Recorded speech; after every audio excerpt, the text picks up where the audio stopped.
Donc ça, c'est la une de Valeurs Actuelles. Le candidat Hanouna 2027, nos révélations sur le pari-fou de l'animateur, coupe budgétaire et 6ème République, son programme en détail, notre sondage IFOP sur le regard sceptique des Français. Alors, j'aimerais quand même rappeler, avant tout, que déjà en 2022, ça parlait de Hanouna candidat. Est-ce qu'il faudrait pas faire des sondages sur lui? On pourrait s'attendre à une candidature un peu qui sorte de l'ordinaire, un peu trumpiste, tout ça. C'est pas la première fois qu'on parle d'une candidature Hanouna. C'est pas lui qui a donné une interview. C'est Valeurs Actuelles qui a fait les recherches dans son coin et qui, je pense, a de certaines idées pour la suite, quoi. Il s'est prononcé sur son émission sur Europe 1. Il dit assez clairement qu'il va donner la vérité aux Français sur ce qu'il veut et sur s'il va vraiment se présenter au présidentiel, soit demain, soit mercredi. Mais j'ai retrouvé une petite archive Il y a 5 ans. d'il y a 5 ans, 2000 vues sur RTL. Non mais voilà. Désolé Cyril Hanouna, mais la meilleure blague de la semaine, on l'a entendu non pas dans la grosse rigolade, mais sur toutes les chaînes info qui ont évoqué donc l'hypothèse de votre candidature à la prochaine présidentielle. Ça, c'est... Vous avez été le premier surpris, je crois. Bah oui, c'est ça. Bah moi, alors je vais vous dire, il y a, je vois le matin sur BFM Ouais, j'ai vu ça. Ouais. C'était un reportage. Un sujet, un reportage sur la présidentielle 2022. Je regarde moi et à un moment je vois qu'il parle de moi, je dis mais qui il raconte. Donc voilà. Et donc j'ai dit le soir à mes équipes, j'ai dit je pense qu'on peut en jouer, je pense qu'on peut rigoler là-dessus. Oui, parce et après, on explique, c'est un ministre qui dit craindre l'émergence d'une candidature un peu loufoque à la façon d'un Coluche. Ouais. Et votre nom est ressorti plusieurs fois. Alors oui, mais bon, c'est parce que comme je faisais Balance ton poste, je fais une émission de débat, ils se sont dit peut-être qu'il va faire il va se présenter, mais pas du tout. Non mais je vous jure, c'est très drôle parce qu'il y a vraiment des mecs qui ont pris ça au sérieux et il y a vraiment des gens même très connus et haut placés qui m'envoyaient des SMS pour me dire pense à moi. Non, qui vous dans demandent ta déjà campagne, des postes. qui me demandent déjà des postes. Je serais très bien à l'écologie. Non mais en vanne, mais pas tellement, c'est-à-dire pas complètement. Ouais. Mais vous savez que Trump c'était une vanne aussi au départ. Oui, mais c'est resté une vanne. Il a beaucoup changé en ce Vous ne moment. pourriez pas vous laisser tenter si des sondages, parce que là pour l'instant vous avez dit je ferme la porte. Non, à mais non, cette pas du tout. hypothèse. Ah non, moi je suis là Imaginons pour. des sondages vous créditent de 10%, 12% des voix. Vous êtes sûr de pas y aller? Franchement, c'est le pire métier du monde. Attendez, moi je veux faire mon tennis le samedi, le dimanche. Bah oui. Moi je veux faire mon tennis, je veux faire mon ping-pong. Je vais pas mettre une table de ping-pong à l'Élysée, ce serait mal vu. Non, moi je suis là pour rigoler encore. Voilà, j'aime bien Balance ton poste parce que c'est une émission de débat vraiment. Je me régale à la faire autant que les autres émissions de divertissement, mais voilà, j'irai pas au-delà de ça, de Balance ton poste pour donner la parole à tout le monde, essayer de faire passer deux trois idées, mais c'est tout. Mais non, il a bien changé aussi. Parler à tout le monde et faire passer 2-3 idées peuvent renforcer l'extrême droite. Non mais voilà, c'est ce qu'il disait quand même il y a 5 ans. Je n'irai jamais, même si je suis crédité à 10 ou 12%. Voilà, c'est sources là encore. Je crois que lui-même dit. Je suis crédité à 10 ou 12%, enfin vraiment, il dit quasi exactement la même chose. Je serais à moitié prêt à y aller. Et il y avait eu une émission spéciale vers la fin de Touche pas à mon poste pour montrer les coulisses de la préparation d'une émission. Et vraiment dedans, il dit les Français m'attendent, faudrait peut-être que j'y aille, voilà. Il y a vraiment la possibilité qu'il fasse tout pour le buzz. C'est clairement pas impossible de l'éloigner parce que quand tu le vois sur Europe 1 dire venez écouter Europe 1, ce sera une exclue radio si je me présente ou pas. Si le mec le prend au sérieux, je doute qu'il fasse ça. En attendant, réellement, l'argument Trump, il y a 30 ans, il disait « jamais de la vie, je préfère les démocrates, je suis pro-choix ». C'est vrai, des agents de la post-vérité, ils disent tout et son contraire. Si réellement il y va diviser les voix de l'extrême droite. Et déjà, pour moi, si c'était Bardella seul, il y avait moyen que les électeurs d'extrême droite se déplacent moins. Mais si en plus il y a Hanouna en face, ça va se diviser entre ceux qui veulent un mec un peu sérieux et ceux qui veulent Baba. Et ça, c'est mon rêve. Ça, c'est mon rêve. Il y aurait aucun candidat d'extrême droite au second tour. Ce serait complètement possible. Ouais, vraiment ? Ce serait complètement possible. Si réellement il va se présenter et que c'est Bardella à côté, que penser d'autre que ils vont se faire éclater en fait. Vraiment. S'il y a Zemmour en plus... Crois bien, ça ferait plaisir de voir l'extrême droite se diviser. Je dis ça, si on est toujours dans la politique fiction, j'aurais plus peur d'un Attal-Mélenchon en duel de second tour qu'un Bardella-Mélenchon. Parce que le barrage républicain, on a pu voir qu'il tenait encore un peu et que je pense que d'un Mélenchon-Bardella, c'est plus Mélenchon qui ressort vainqueur. Avec Attal, il pourra toujours jouer sur la peur des normies, des bourgeois, des cas de sup, etc. Et c'est ceux qui votent le plus. Hanouna candidat du PS. Pour rappel, il y a quelques jours, t'avais Fabien Roussel qui sortait sur le plateau de C'est à vous. J'aimerais qu'on ouvre la primaire de gauche à Dominique de Villepin, le mec qui a privatisé les autoroutes, qui a fait la réforme du CPE et qui a fait en sorte de déchaîner les forces de police sur les émeutiers en 2006. Est-ce qu'on peut encore dire que le PCF est pas un parti de droite ? Sera anti-Mélenchon même en cas de RN au deuxième tour face à lui? Eh bah je suis pas sûr. Parce que justement, les macronistes, quand ils ont vu qu'ils commençaient à perdre au premier tour des législatives de l'été dernier, ils ont commencé à dire Front républicain avec le NFP. Hein. Et ils les ont jetés sous le bus dès qu'ils avaient récupéré leur place et qu'ils avaient fini en seconde position. Ils leur ont interdit de gouverner, etc. On époste ça, on n'en parle jamais assez, je trouve, mais bref. Évidemment, ils les ont jetés sous le bus après, mais dans un cadre électoral, un Mélenchon-Bardella, il y a moyen qu'il y ait une grande partie des macronistes qui soient encore là à dire... Tout sauf le RN. Ouais, tout sauf le RN. Franchement, mon daron, je pense que tu lui mets un débat... putain, je suis bloqué. Un duel. Mélenchon-Bardella, il va voter Mélenchon contre tout ce qu'il croit, mais il votera jamais RN et il laissera jamais le RN passer, à mon avis. Mais peut-être que comme c'est plus des Le Pen, je sais pas.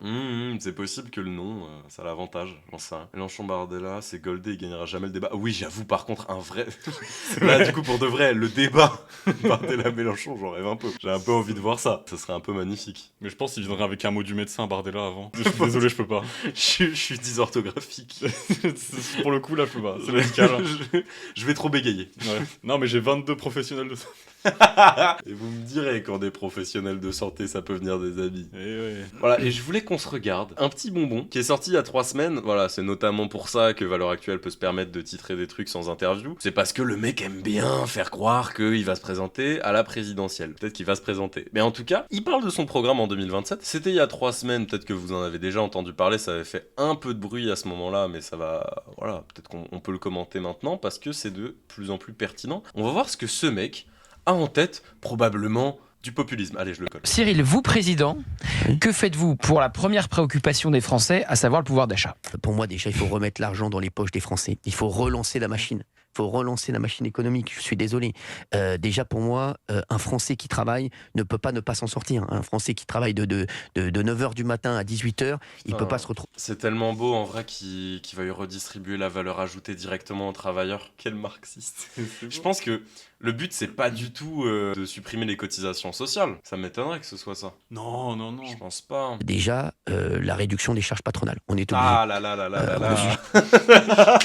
Ça va très vite quand même. Je l'avais pas vu venir celle-là. Réduction des charges patronales. Oui, parce qu'évidemment, chaque Français est patron. Il y a des patrons qui s'en sortent pas. Je suis désolé. Aujourd'hui, un petit patron, le 10 du mois, il a plus rien dans son frigo. Plus rien. Le Covid, il a tout sucré. C'est fini aujourd'hui l'entrepreneuriat en France. Il faut relancer la machine économique. C'est un keynésien. C'est bon, faut revoir la copie complète.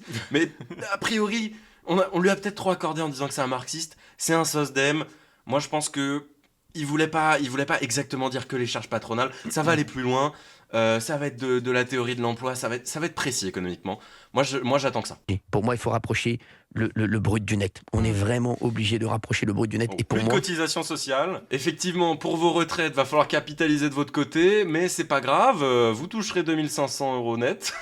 Même pas, vraiment pas. Vous toucherez 2000 balles net et vous aurez pas de retraite. Écoutez, chacun sa merde. En tout cas, vous aurez peut-être dans votre frigo... Bah non, puisque tu dois épargner. Donc quelque part, en fait, ça renvoie à la même chose, sauf pour les plus pauvres, qui eux, de toute façon, ne pourront pas épargner puisqu'ils toucheront un SMIC net. Ils sont baisés. Je pense qu'il faut un salaire minimal pour les Français entre 2002 et 2300 €. Je pense Pour ceux qui travaillent. Pour ceux qui travaillent, exactement. Pas Pour une moi, c'est augmentation du obligatoire. SMIC, hein. Et c'est comme ça qu'on va relancer la machine. Si vous avez un foyer, vous avez 2 personnes qui travaillent. Et vous savez, il y a des gens qui, par exemple, travaillent dans les supermarchés. Aujourd'hui, s'ils sont 2, le couple à travailler dans un supermarché qui gagne 2002 chacun, ils se retrouvent à 4004. Derrière, est-ce que vous vous rendez compte comme leur pouvoir d'achat va être autre? Non, mais c'est vrai. Mais ils ont plus de retraite. Mais oui, ils ont plus de retraite, mais ils ont également plus de sécu. Et oui, parce que c'est ça, hein, les cotisations sociales. Donc effectivement, leur pouvoir d'achat va beaucoup augmenter. Mais il va falloir continuer à travailler jusqu'à 80 ans. Et espérer ne rien se casser d'ici là. Eh oui. Parce que sinon, le pouvoir d'achat, il baisse. le pouvoir d'achat. Sur le carrelage glissant du carrefour, là, fiouk. Hop là, ça serait bien dommage. Ah putain, Les 4004 qui partent immédiatement dans une attelle, peut-être plus, parce que c'est 12 000 balles en général. Hein, mais bon. Relancer la machine. On est obligé aujourd'hui de relancer la machine. Après, vous allez me dire comment je finance ça. Exactement. Forcément. Ah bah, bien sûr. Donc, on l'a compris, vous baissez les charges patronales pour que les salaires augmentent. Exactement.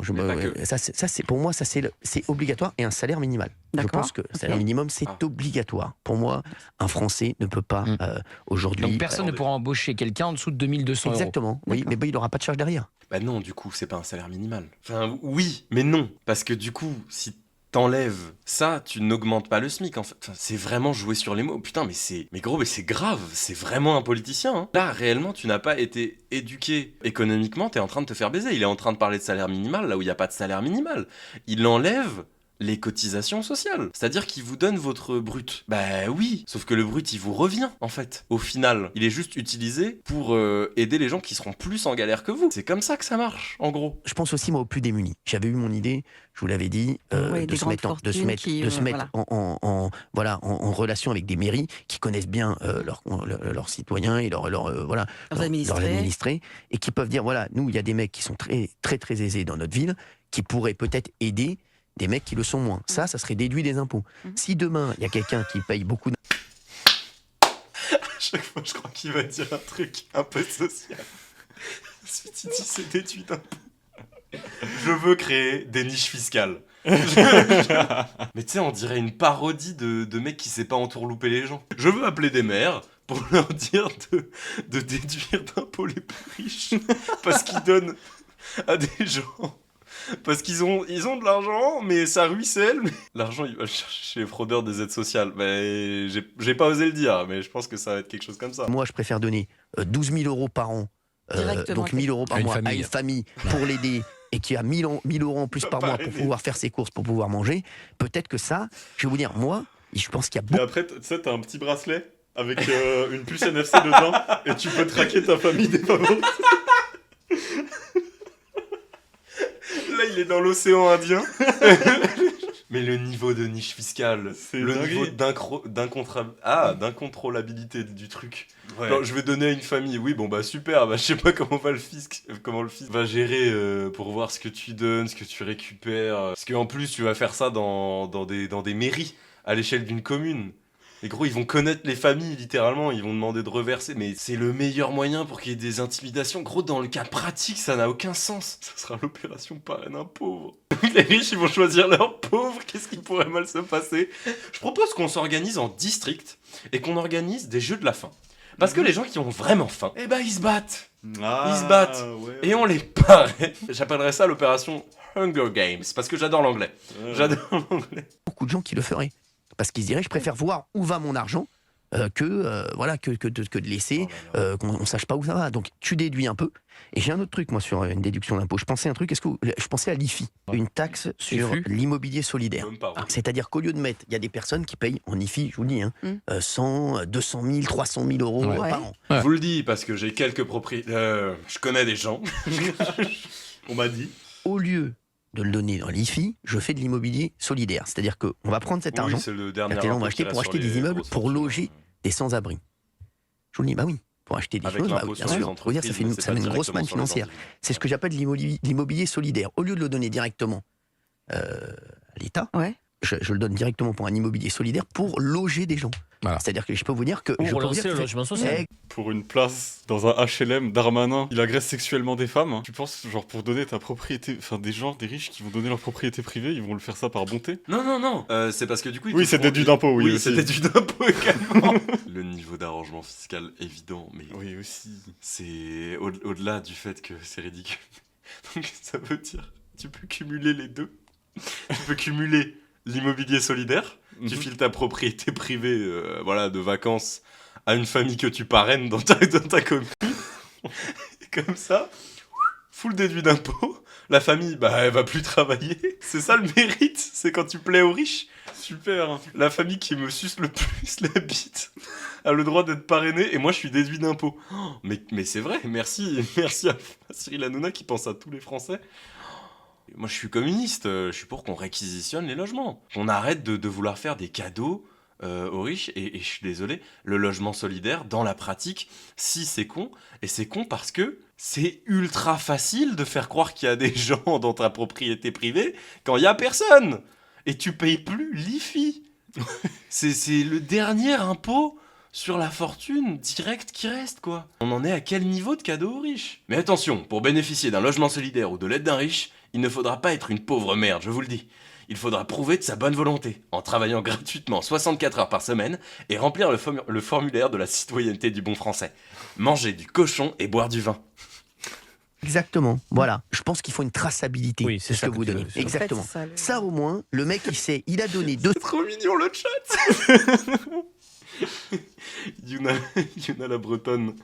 Bah écoute, moi je suis breton et j'adore les trans, et donc gros respect aux deux. Moi j'adore les bretons et les trans aussi, mais je suis aucun des deux. Moi je suis breton au moins. 100 000 euros, il sait qu'il y a un immeuble qui va être là pour s'occuper de gens qui sont en difficulté. Et ça répond à ce que nous disent très souvent nos auditeurs en disant nous on veut bien payer l'impôt mais on ne sait pas à quoi ça sert. Bien sûr. Vu l'état de nos services publics, on ne comprend pas. Voilà, exactement. Vous savez que... Bah oui. Vous trouvez pas? Non mais sans rigoler. Mais ça c'est un truc de gauche. Je vous le dis. Et donc comme ça au moins. Attends, on est d'accord que la solution au manque de services publics c'est pas de les supprimer? Ou c'est moi? S'il n'y a plus de services publics, il n'y a plus de problème. Il n'y a plus de manque. Oui. Puisqu'il n'y en a plus. Donc il n'y a plus de manque. Ouais. Il n'y en a plus du tout. Mais juste tout à l'heure, je l'ai dit en blague, mais je suis en train d'y penser. Si tu supprimes l'impôt sur la fortune immobilière, on est d'accord que ça veut dire, à partir du moment où voilà, tu loues ta propriété à des gens dans le besoin. Ça veut dire qu'à partir du moment où tu as acheté ta propriété, tu ne dois plus rien dessus, puisque la taxe foncière n'existe plus, l'impôt sur la fortune n'existe plus, l'impôt sur la fortune immobilière n'existe plus. Tu dois plus rien. Donc techniquement, qu'est-ce qui t'empêche d'acheter à tour de bras des logements quand t'as les moyens, d'y loger plein de gens dans le besoin, et le jour où tu décides de plus trop avoir besoin de loger des gens, par exemple si la conjoncture a changé et que maintenant on a complètement supprimé l'IFI sans réserve, bah t'as juste acheté un parc immobilier 2-3 fois plus grand que celui que t'aurais pu espérer avoir. Mais c'est une mesure pour tous les Français, hein. Tous les Français sont capables d'agrandir leur parc immobilier de 2 à 3 fois. Je suis pour un impôt solidaire immédiat. C'est-à-dire l'idée des plus aisés qui aident les moins fortunés, tout de suite, on le voit tout de suite, ça veut dire qu'on va voir le résultat directement. Et sur, je vous dis, sur l'impôt, ça existe, mais c'est trop difficile. Sur l'investissement dans l'immobilier solidaire, on va le voir tout de suite aussi. Moi, je vous dis, c'est parce que ça touche aussi, tout ça touche pour moi la sécurité, à plein de choses. C'est-à-dire que plus les gens, on va pouvoir mettre les gens dans les logés, qu'il y ait moins de SDF, qu'il y ait moins de gens dehors. Exactement. Ah oui, et je pense que c'est, pour moi, toute la clé part quand même de l'économie. Bah c'est évidemment, on a besoin d'argent pour financer tel ou tel projet, même pour en matière sécuritaire et migratoire, il y a besoin d'argent pour payer les policiers, donc tout part de l'impôt des Français, mais il faut... Gros, c'est le premier truc auquel il pense. Mais comment on va payer les flics il dit tout part de l'économie, oui effectivement il faut payer les flics. Pour les questions migratoires. Finalement je crois qu'il est con Hanouna. Écoute, ne nous avançons pas trop. Et puis le nombre de députés. Vous avez vu que les députés ne veulent pas que les circonscriptions soient plus grandes. Bien sûr. Pourquoi? Parce qu'il faut enlever le nombre de députés. Aujourd'hui, on a 577. C'est énorme. Mais il faut en enlever, mais bien sûr. Pour 80 millions vous vous rendez compte combien ça coûte? Il faut en enlever au moins une centaine. Non mais franchement, c'est vrai. Alors sur les strates, tu as commune, interco, département, région. Beaucoup de personnes disent qu'il y a une réflexion. Pardon, mais là encore, le niveau de populisme, c'est pas ce qui coûte le plus cher à l'État d'entretenir les députés. Je suis d'accord, qu'on baisse leur salaire, qu'on baisse leur portefeuille de députés, qu'on vire les retraites aux ministres qui sont plus en fonction, enfin tous ces trucs évidemment, on est bien d'accord, mais l'argument de il y a trop de députés. Ah, je suis d'accord, faudrait garder que ceux du RN. Bien vu ça, bordel. Hanouna. J'ai même pas fait exprès. Mais même l'administration, elle est monstrueuse partout. Et pour dans moi, les universités, dans les hôpitaux, mais je suis d'accord. Pour moi, il faut enlever une strate, il faut renforcer le pouvoir des maires. Et limite, augmenter les maires. C'est le cœur battant. Je suis d'accord. Ça, c'est très important parce que c'est le cœur battant de la démocratie. Quand le maire, il dit on va faire ça, il le fait. Voilà, c'est-à-dire qu'il y a sa population qui peut vérifier si c'est fait. Waouh, il n'y a même plus de hiérarchie du droit. Il n'y a même plus de hiérarchie, les gars. Faut leur expliquer que genre, il y a la Constitution, puis les lois, puis les arrêtés, puis les circulaires. Enfin, les maires ne peuvent pas décider de tout. Les maires peuvent pas avoir des décisions anticonstitutionnelles. Mais on fait juste des seigneurs, c'est bon. On retourne à l'ancienne. Mais oui, Max. Ça fonctionnait super bien. Le féodalisme. C'est resté pendant 1000 ans. C'était vachement mieux. Bah ouais. Mais ouais, les maires des petits chefs en roue libre. Mais s'il vous plaît. C'est littéralement des gens qui sont en train de dire on met fin à l'état de droit là. Hein. Attention, je call le service public, on en parle dans 2 minutes. Dans les médias. Ils détestent France TV. Dans plein de petites communes, les maires ils prennent 500 € de dédommagement par mois. C'est ça. Ils sont en fait médecins, ils mais font quand autre vous chose. voyez que des députés, vous avez vu le salaire des députés Il faut réduire les députés pour moi, vraiment drastiquement, parce qu'il faut agrandir les circonscriptions et donner plus de pouvoir aux maires. Je pense qu'il a toujours le somme contre Louis Boyard. Oui. Ouais. Il veut enlever de l'argent à Louis Boyard. Oui. Mais donc qu'on soit d'accord, faut réduire les députés, etc. Ils sont 400, même pas. Les maires, ils sont 36 000. Il y a 36 000 communes en France. 36 000 maires. C'est-à-dire que on doit donner plus d'argent aux maires pour que ça coûte moins cher en France. Je suis pas sûr du calcul. Bon, après, là, il a dit plus de pouvoir, mais si tu veux leur donner plus de pouvoir, va falloir leur donner plus d'argent pour qu'ils investissent plus. C'est littéralement ce dont vous parliez. Les prisons, on dit toujours que les prisons, c'est pas possible. Aujourd'hui, personne ne veut construire de prison. On dit toujours... Les prisons, c'est... Personne ne dit rien sur les prisons. Bah si, il y a quand même un discours sur les prisons. Enfin oui, mais il n'y a pas de dicton sur les prisons. Enfin, non, c'est vrai, personne n'est d'accord sur les prisons. Genre la scène, c'est dégueulasse, c'est un truc qui se dit, mais les prisons, genre... les prisons. Ouais. Les prisons. Tout le monde dit ça. Du coup, il faudra rendre les prisons rentables, et donc il va falloir privatiser les prisons. Et ça, il y a un pays qui a eu cette idée, et maintenant il y a des fourrières à SDF. Pour rappel, aux États-Unis, si vous n'êtes pas au courant, donc les prisons sont privées, elles doivent faire du chiffre, et elles sont plus ou moins payées par les localités, par les communes états-uniennes, en fonction du nombre de prisonniers qu'elles arrivent à stocker sans augmenter les dépenses publiques. Du coup, là, actuellement, il y a des prisons, genre ça a été démontré, il y a eu des enquêtes, il y a des prisons qui ont engagé des services comme kidnapping, en gros, hein, pour prendre des gens qui sont dans la rue, parce qu'il y a certains états ou certains endroits où c'est interdit de dormir dans la rue, ou par exemple d'être alcoolisé dans la rue, ce qui est le cas de certains SDF, et qui donc les envoient direct en prison, sans passer par la case jugement, parce que aux États-Unis, tu peux être enfermé en prison préalablement à ton jugement, ce qui n'est pas le cas en France, à part pour les crimes particuliers, ou genre quand on a peur que tu t'échappes. Donc voilà, si jamais on veut faire en sorte que les prisons fassent du chiffre, on aboutit à des moments de société où il y a des gens qui sont juste dehors dans la rue, qui n'ont pas de logement, qui finissent en 11. Voilà. Il faut les désengorger. En maison d'arrêt, on est à 180%. Il y a des matelas par terre, c'est pas possible. Bien sûr. Mais on est à x3 dans certaines scènes. Moi, je suis... pour moi, déjà, ce qu'a fait Gérald Darmanin, déjà, je trouve ça top. D'avoir fait une prison pour tous les grands trafiquants. Ouais, ça commence cet été. Exactement. Ça déjà, super parce idée. que je pense que mélanger tout le monde dans les prisons, ça n'est pas possible. Ils vont faire des connexions. Mais attends, c'est un vrai truc ça? Le chat, s'il vous plaît, c'est un vrai truc ça? Le truc de Darmanin là? Non mais attends, il fait vraiment une prison pour tous les trafiquants de France là? Prison narcotrafiquants. Mais attendez, mais croyez-moi bien qu'il y a la French Connection qui se reforme dans 2 jours. Hein. Mais vraiment? Z-Mafia et d'autres, Gérald Darmanin annonce que... Attends, je pense que ça... Ouais, peut-être. Que des narcotrafiquants sont derrière les attaques de prison. Oui, non, ça n'a rien à pas voir. Non, c'est avant, c'est avant. Attends, attendez. Bon, c'est à n'y rien comprendre, ça a pas l'air très clair. Ils veulent mettre les plus grands narcotrafiquants dans une prison hyper sécurisée, donc dans la meuf. Ok, ça me semble un peu bizarre comme info. C'est la pire idée du monde. Oui. Genre même sur le papier, ça sonne pas bien. Ils vont y mettre le gouvernement. Hop là, bien envoyé celle-là. Pour les très grosses peines et pour les violeurs, les tueurs, les multirécidivistes. Je suis désolé, on a besoin de ça. Vous pouvez pas mettre ces gens-là avec des mecs qui vont prendre 3 mois ou 4 mois. Vous pouvez pas mêler ces mecs-là. Alors c'est déjà le cas, oui, parce que notamment NCSIM ou ces Pierre Bouton qu'on reçoit souvent ici, qui est tombé pour voilà, exactement. Des affaires financières, s'est retrouvé avec un violeur de bambins à 2 cellules de la sienne. Ah oui. C'est quand même un souci de bébé. Voilà, de moi, mélanger.